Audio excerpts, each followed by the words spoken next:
What is going on, guys? Welcome back. Our MMA show, Ryan Moody, Jimmy Smith, in what is generally our most listened to podcast, the boxing podcast. And Jimmy, it does not get much bigger than Pacquiao Thurman. I know everybody is talking about this fight. We've talked about it before. The resurgence of boxing is upon us. You actually have the pleasure of going out and witnessing this event firsthand, live in Las Vegas. I know it's just one of many boxing matches you've seen. But to me, it's the biggest fight of 2019, Jimmy. It's pretty huge, yeah. When I got the call, just so everybody knows, SiriusXM is my lifeline. Without SiriusXM, shitty as it sounds, I might not be in combat sports without SiriusXM. They really came in. Luke Thomas, are you a Bill Burr fan, by the way, the comedian? No, I did see that he did some UFC stuff that kind of piqued my interest, but not enough for me to click on it. He has this bit about customer service. Like, no one can help you. Everybody understands. That's kind of how it was when I left UFC. Everybody was like, oh, that sucks. But nobody, Luke Thomas really stepped up and said, my producer's going to be calling you. You're going to do SiriusXM work for us. She called me, and I've been doing SiriusXM work ever since.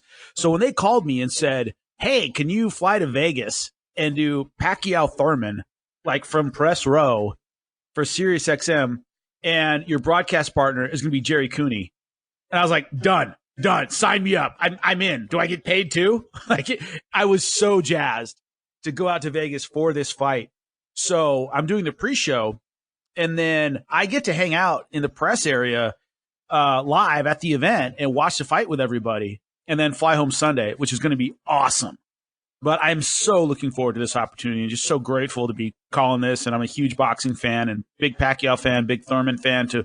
So to see them fight, I feel your jealousy as I'm talking about it, and I'm totally okay with that, Ryan. I don't care if it destroys our professional relationship. I'm totally okay with it. Let me ask you. How did you maintain composure when that call came in? Did you play it off like Joe Cool, where you were like, oh, no, okay. No. I was like, sweet. I was like, it's awesome. They're like, yeah, we're going to fly you out to Vegas. You stay at the MGM Grand and cover this for us. And they're like, can you do it? I'm like, hell yeah, I can do it. Shit, I don't care what's going on. I'm going to that. I'm so jazzed to be there. Oh, it's going to be great.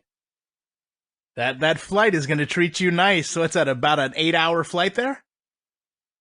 Yeah, it's like 5. You got to remember, dude, I flew to Australia.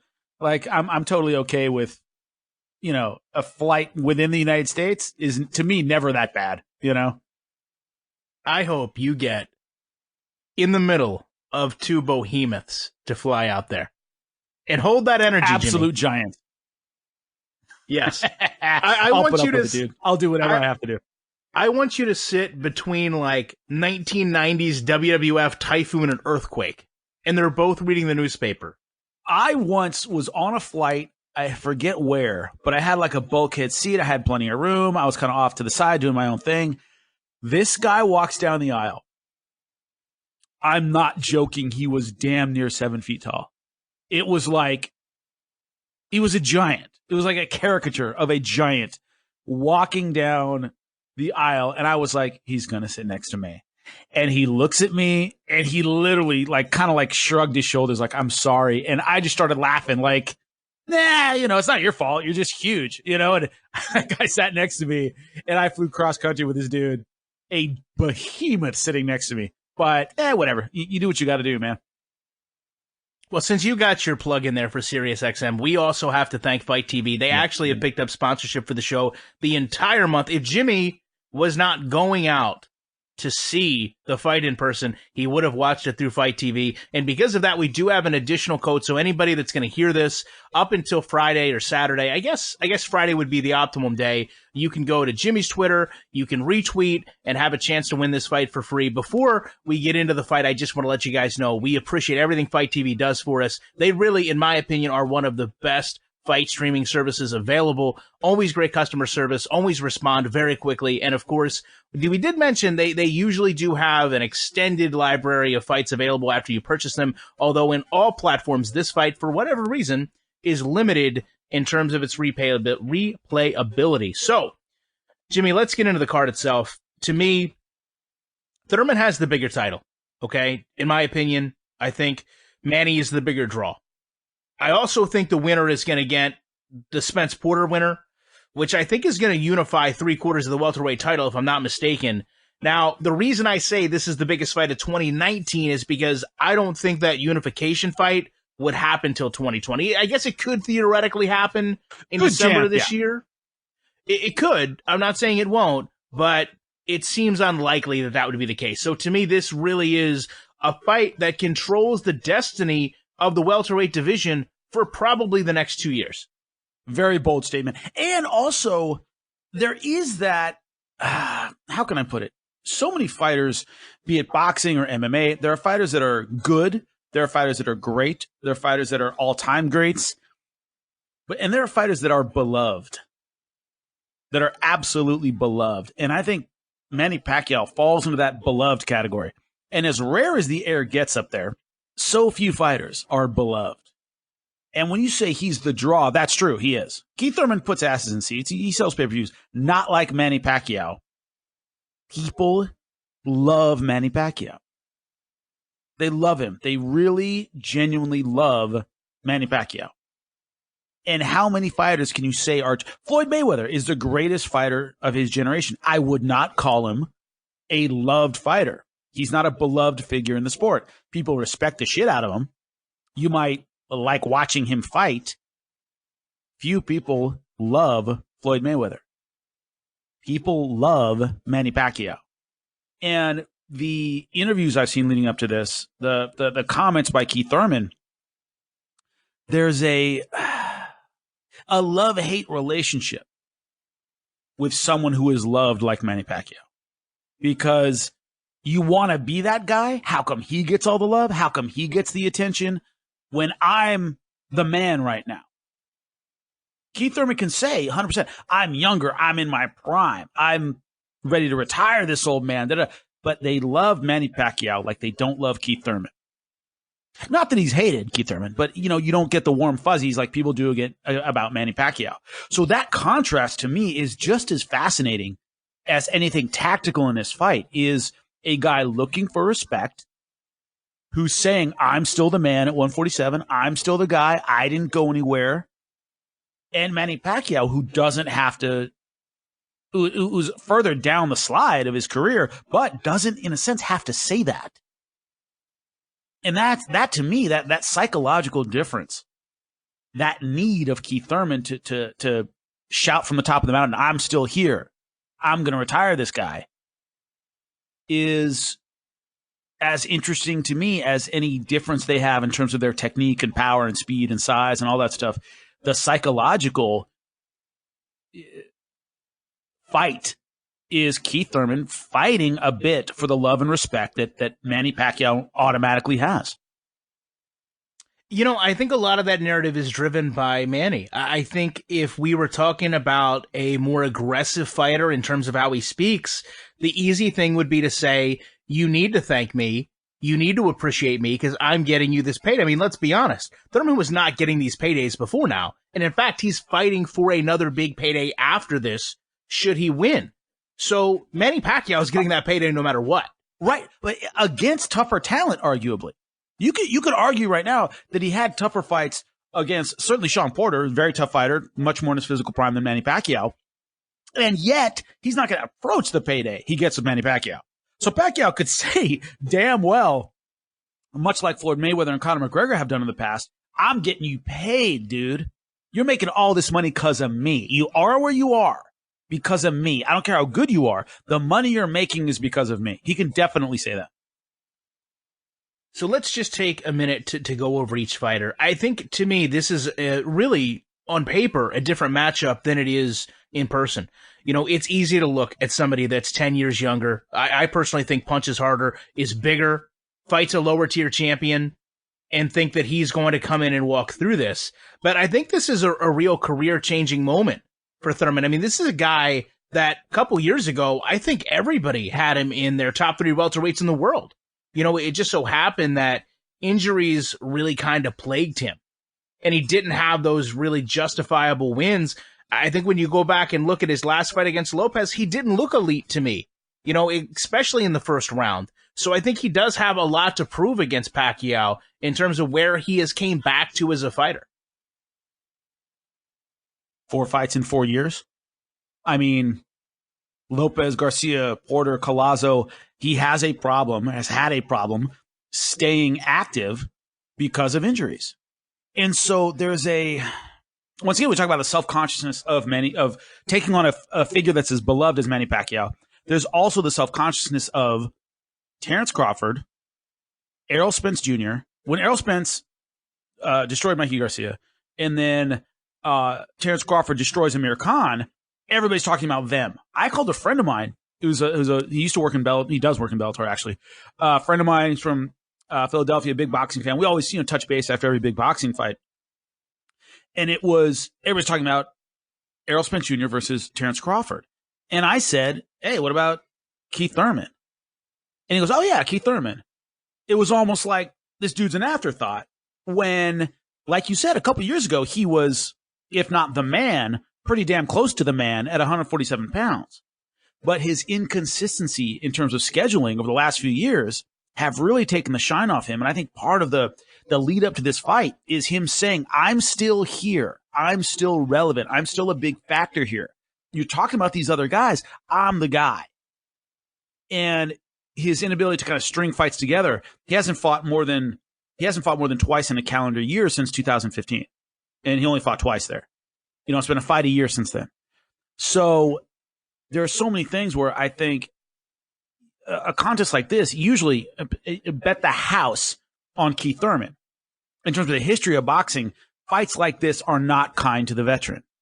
But there are so many subplots that people are giving Pacquiao a much better shot than he would normally get in this kind of matchup, in this kind of environment. Right. And I mean, to just transition that right into Pacquiao, I mean, let's be honest.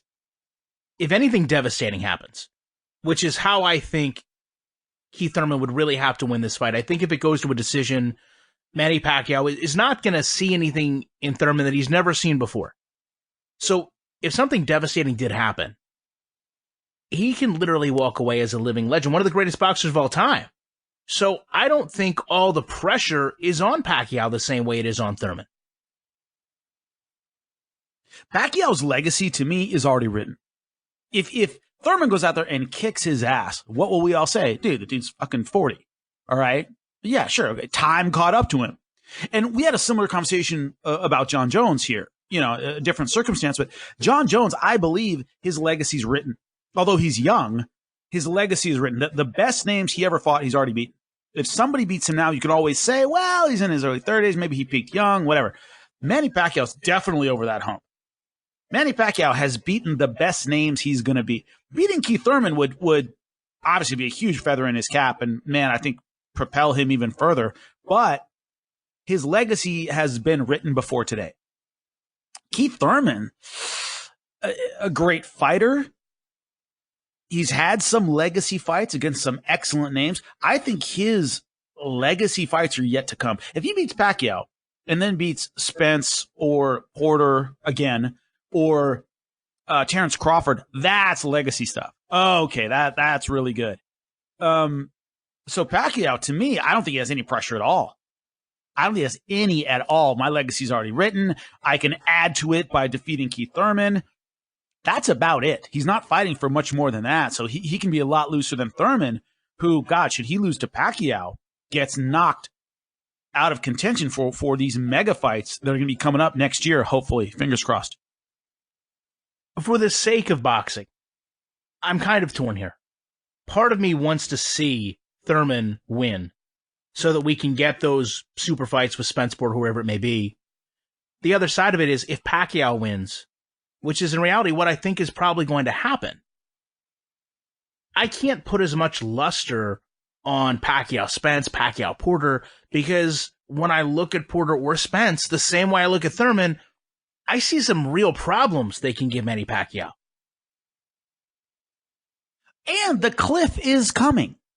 the end is coming for Pacquiao. It's coming soon. Now, it might not happen in this fight, but the idea that, let's say he gets past Thurman, okay, which is possible, the idea that he doesn't go off a cliff against Spence or Porter or Crawford who are the big three names coming up, that would be a miracle to go through 3 or 4 fights at 41 years old without a serious deterioration of his skills would be almost unprecedented. That, like, you just don't get through that many fights at his age. So that's why I think that luster would be off a little bit, is if Pacquiao gets past Thurman, which would be an amazing accomplishment. I don't see him having the gas at his age to get through the mega fights that we'd like to see next year for a welterweight winner. I think that is the deal. It would be a great moment, but I don't see him then running the table against these absolute killers over the next year. I don't know if he still has that in him. I'm exactly there with you. I guess one of the other things I'm torn about is Manny Pacquiao, with all respect, is really a fighter that gives back to his fans, that fights for his fans, that is very understanding of how beloved he is. And I think if anything goes wrong in this fight, he is going to want a proper send-off. I don't think this is how he ends his career. Although I said if he did, I would be comfortable with it. You've even said his legacy is written. I think he would probably go back for one more farewell fight. But I also think right now, realistically, he is the only one that could kind of lure Mayweather back to a ring. Good chance, yeah. Because Mayweather's no fool. He does not want to end his career on a loss. And Pacquiao, to him, is a very beatable fighter. He's slower than he was when Mayweather beat him. And it would once again be a huge payday. So, yeah, I agree. It checks off all the boxes. You know Mayweather is not coming back for an Errol Spence Jr. or a Terrence Crawford or a Keith Thurman. Screw that. He's not fighting those guys. So, or even a Sean Porter. He's not fighting those guys. So another older guy who he's already beaten, who would be probably coming off a loss to Thurman, hopefully not a beating. But yeah, that's the only one that would, okay, because at this point in his career, you know, Mayweather likes safe paydays. And that's a comparatively safe payday. We've been on record, both, if this is the first time, maybe you're a boxing fan, it's the first time you've heard us. We've both been on record and said, boxing is in a resurgence. I just think it's better for the sport of boxing to look at a 2020 that has a Mayweather-Pacquiao rematch, that has maybe Porter, Thurman, Spence Thurman, than it would be Pacquiao-Porter. To me, that seems like a clearer path for me to have more fights to get excited for. So I guess almost as a fan, I'm torn here. Because I want the sport to come back. I want these exciting matches. But I also don't want to see Manny Pacquiao lose. But I know that him losing is actually better for the sport in terms of what it can bring, even though it's not something I particularly want to see happen. It would be a great moment. It would just be worse for our next 2 to 3 years in boxing. Because Pacquiao's just not, love the guy, he's just not going to make it another 2 or 3 years at the elite level. Now, I understand why you're torn. You don't want to see the cliff come now against Thurman, who's a very hard puncher. That won't end well. We don't want to see that from Pacquiao. We don't want to see the cliff now, but it is coming. And so you don't want to see it against a hard puncher, but you certainly don't want to see it against a killer like Spence Jr. or Porter or Crawford. So it's hard. You don't want to see it at all, but you don't want to see him lose either. So that's the emotional component, I think, that makes this fight so compelling. My head says Thurman. The technique says Thurman. My experience says Thurman. But your heart, or a lot of the heart of a lot of boxing fans, says Pacquiao. They want that moment again for Pacquiao to shine, even though statistically and tactically that's not likely to happen. That emotional trigger is still there for a lot of boxing fans to see Manny Pacquiao pull it off. One of the other interesting aspects of this fight is, to be fair, this is a fight that really could have been held up by boxing politics, but we've seen that kind of ease back with Manny. Obviously, Thurman was with PBC. I think seeing some of these political boxing wars tone down, have fighters change over, is kind of bringing people back to the sport as well. You know, we're seeing that these matchups that we want can actually happen. and then we're actually having them follow through. And in the past, that always hasn't been the case. Yeah, that's very true. We're seeing a part of the resurgence of boxing is we're starting to see kind of a little bit of the walls cracking a little bit between these promoters that wouldn't deal with each other before. Maybe it's the right promoters, right fighters are under the right promoters camp. We're seeing a little bit of it now, and I'm just hoping that especially this fight is mainstream crossover enough to show every promoter how much money can be made if we can just get the big fights going. We're almost there. And I think if this fight really steps up and delivers not only a lot of action, but real pay-per-view numbers, it can really get more promoters thinking about the money that can be made, not just having their guys fight each other and stepping out of that. So to close this out, let's go to what maybe could be the negative, which seems to unfortunately happen to boxing more often than not. Let's say we go to a draw. Let's say we go to a very one-sided fight that the judges call the other way. Do you think then that to so many people that, like myself, feel almost betrayed by boxing, that there's only so many more times I can buy in and get excited? And the more of those times lead to frustration and anger and disappointment, I've slowly pulled away. I pulled away for about 10 years, as a matter of fact. I'm being drawn back in, but I'm also not enough of a sucker to sit here and think that if we get something stupid happens again, like we've seen with Tyson Fury, where we get that draw or we get those weird moments, those things that you don't agree with as a fan, do you feel like this fight, if it goes that way, could be somebody's limit to where people just say, you know what, I've had enough of this, and I'm done investing into it? And as you mentioned, in what very well could be the biggest boxing payday we see in a pretty long time, people could decide this is the time that they're going to switch it off. I'll do you one more. I think a big turning point in boxing the last few years was that Pacquiao Mayweather was such a damn dud. That so many, and they got the decision right. I mean, Mayweather won by decision. I mean, it can be a dud fight and people turn away. Now, this isn't big on that scale, but there are so many things. I think that boxing right now has to redeem itself in the eyes of the fans with the right decision, the fights having action when they're supposed to, the right fighter getting the nod, of course, and making the right fights. I think right now boxing is walking a very thin line to get fans who have turned to mixed martial arts in a lot of ways back in the fold. And it starts with good fights. It starts with good matchups. It starts with the right decision. No crappy referee decisions, anything like that. The right count, etc. Boxing is always at this point walking a very fine line when it comes to big fights that deal with not necessarily hardcore fans watching, meaning, the casual fan who knows the Manny Pacquiao name might spend the money, have a party on this pay-per-view. And those fans are always in the middle. They're not just going to stick around for anything. Something goes wrong, these are the kind of people that are going to walk away. So I think these big fights are vitally important for boxing as a continued sport.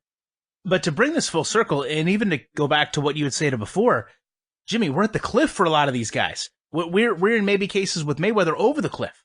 These household names are going away. They're retiring. And maybe in Pacquiao's case, perhaps they're not as competitive as we once thought they were. So my problem is the lure back in to so many fans is being reeled in rather quickly. You're not really selling me a whole lot to a casual fan that I'm aware of. I bet you there's some casual fans that didn't know Thurman a couple years ago, didn't know he was one of the three best, that only now sit down, see this fight, hear the narrative for this fight, or we're interested because, hey, Manny Pacquiao's going to fight again? Sure, I'll watch that. I remember back when he was great.